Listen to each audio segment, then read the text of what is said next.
국회에서는 여당의 전국민 재난지원금 추진 계획이 공식화되고 있습니다. 민주당은 재난지원금 지급을 위한 추경 편성이 시급하다고 강조했는데요. 네, 자세한 소식은 국회 취재기자 연결해서 들어봅니다. 서영석 기자.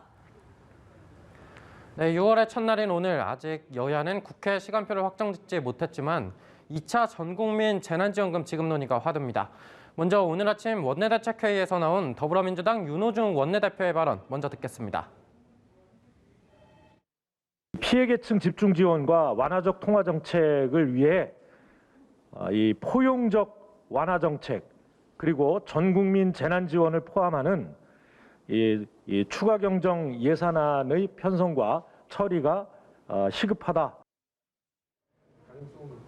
네, 재정 투입 시기, 그러니까 지원금 지급 시기에 관해선 여름 휴가쯤이 언급되고 있는데요. 민주당은 당정 협의를 거쳐 오는 7월 추경안을 통과시키는 것을 목표로 하고 있습니다. 다만 나라빚 증가에 따른 재정준칙 법안 수정에 대해선 재정준칙을 마련한 지 7개월 만에 다시 손본다는 내용은 사실이 아니다라고 선을 그었습니다. 다만 이번 달도 국회는 가시밭길을 예고했습니다. 협치를 강조했지만 역시 말뿐이었습니다. 국민과 야당은 안중에 없는 오만과 독선의 모습이 하나도 바뀌지 않았습니다. 네, 국민의힘은 국가채무 증가 문제 등을 이유로 들며 전국민 재난지원금 지급보다 우선 소상공인 손실보상법 제정을 통한 집중 지원이 우선이라고 강조했습니다. 한편 오늘 오후 국회에선 민주당 부동산 투기 공급 분과 회의가 열렸는데요. 이 자리에서 송영길 대표는 현재 논의 중인 종부세 상위 2% 과세안이 부자 감세라는 논란에 대해 해당 인원은 실제로 늘어나기 때문에 과세가 오히려 증가한다고 설명했습니다.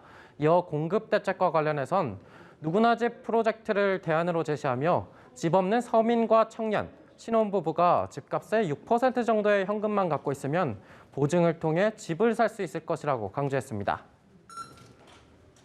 네, 국민의힘 전당대회 열기가 날이 갈수록 뜨거워지고 있습니다. 오늘은 두 번째 TV 토론이 예정돼 있죠? 네, 그렇습니다. 국민의힘 당권 주자들은 이틀 연속 TV 토론회에 참석합니다. 신진대 중진구도로 치러지고 있는 이번 전당대회에서 국회 입성 경험이 없는 이준석 후보의 돌풍이 계속되고 있는데요. 후보들은 내년 대선을 앞두고 대선 후보 단일화와 야권 통합 방법론 등을 두고 충돌하고 있습니다. 이준석 후보는 당이 먼저 매력적인 정당이 돼야 한다는데 방점을 찍은 데 반해 나경원, 주호영 후보는 야권의 모든 후보가 당에 들어와 함께 경선을 치러야 한다고 주장하고 있습니다. 특히 야권 유력 대선 주자 중 한 명인 윤석열 전 검찰총장이 최근 국민의힘 의원들을 잇따라 만나며 보폭을 넓히고 있어 향후 신임 당대표가 관리할 대선 경선 시기에 어떤 영향을 줄지 관심인데요.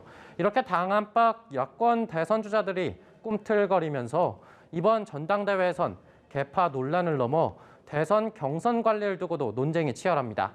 유승민계란 꼬리표가 따라붙는 이준석 후보는 오늘 라디오 방송에서 자신이 당대표가 되면 오히려 유승민 전 의원이 불리하고 안철수 국민의당 대표가 유리할 수 있다며 입장을 밝혔는데요.